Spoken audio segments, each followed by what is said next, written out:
Doyumsuz lezzetlere hoş geldiniz.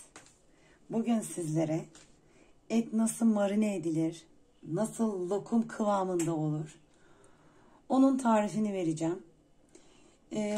Kasabımıza şu şekilde kestirdik.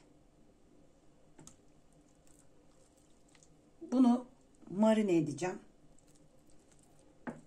Şu sosları, baharatlarımız, sarımsağımız, yarım su bardağı zeytinyağımız ve bir su bardağı sütümüzle bunları 4-5 saat marine edeceğiz. Vaktiniz varsa daha fazla, bir gün önceden de yapabilirsiniz.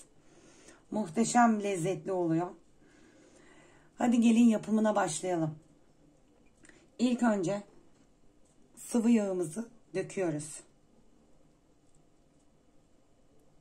Biraz derin bir kabın içine koyalım ki koyduğumuz dışarıya taşmasın.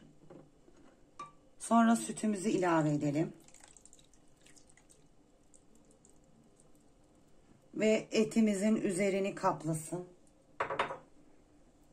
Baharatlarımız, biz biraz çeşitli seviyoruz baharatı. Siz arzuya göre yapabilirsiniz. Baharatlarımızı da şu şekilde karıştırıyorum. Hepsi baharatlarımızın hepsi birer çay kaşığı. Bir tatlı kaşığı da tuz koydum. Yetmezse ilave edersiniz. 4 diş sarımsağı rendeledim. Onu da içine atıyorum. Evet. Ve şu şekilde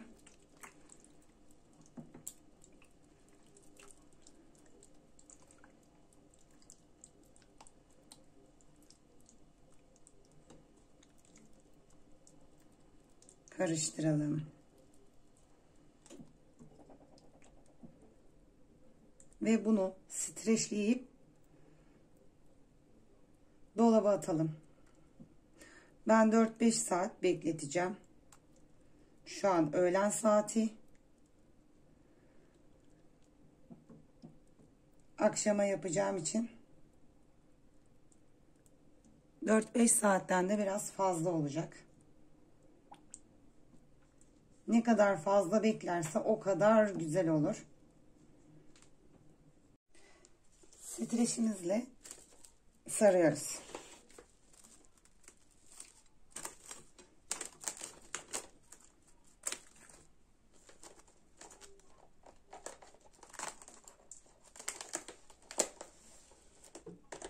Evet.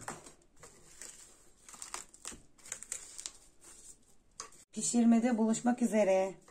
Haydi dolaba.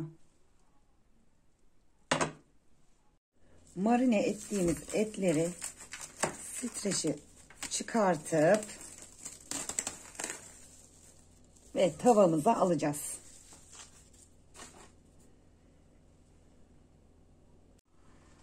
Ocağımıza tavamızı aldık. Yağımızı da koyduk içine az bir miktarda.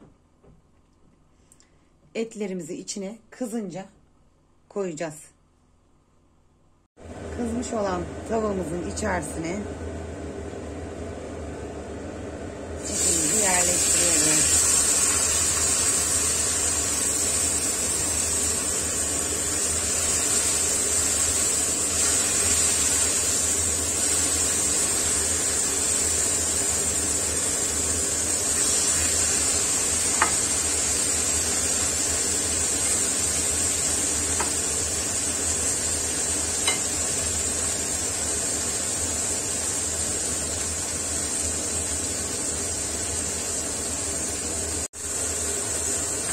Şimdi altı tutuyoruz.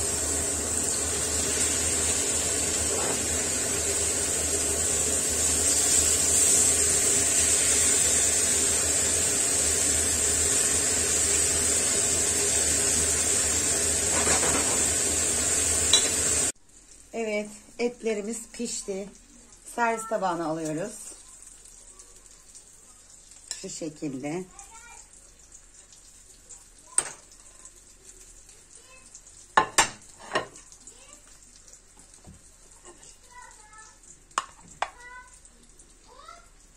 Afiyet olsun. Muhteşem tadıyla, lezzetiyle mangal tadında etimiz hazır. Afiyet olsun deneyecek olanlara. Kanalımıza abone olup yorum yazmayı, desteklerinizi kısacası eksik etmeyin lütfen.